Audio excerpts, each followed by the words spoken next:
Hello everyone. I am Arpita Magan, a legal professional and a mentor trainer for growth mindset.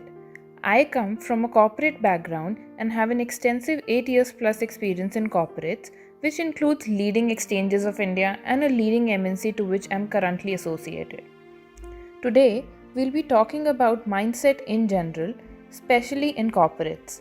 As we know, a working professional spends, if not more, close to half the day in their respective jobs. Are you someone who feels stuck without any growth movement whatsoever as expected by you in your current role? If yes, what do you think will your growth depend on out of the following?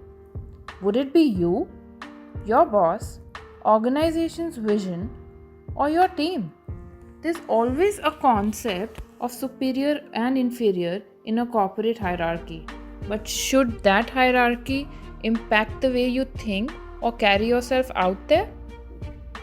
If you come across a leader who's more focused on his or her personal reputation and sideline others in the making of a stronger reputation for themselves, what do you think should your takeaway be from that?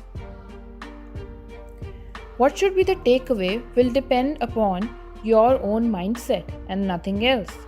Should the one who hired you, considering you a fit for the role, now have the authority or power to reject or sideline you as flawed or take away your chance to grow?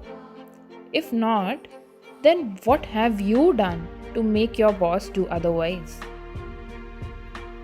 Are you ready to take responsibility of your life, your failures, your success?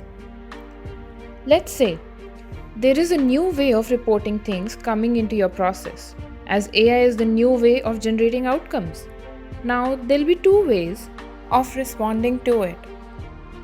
First, you go through the training by taking out a little time from your schedule and make yourself familiar to the terms before you have a live training to grasp better and be able to ask relevant questions to process the information in an effective manner.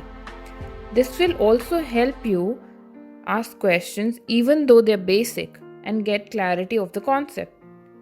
Another way would be just to be a listener at the live training and be a mere spectator, not breaking the comfort zone, considering why do I need to learn?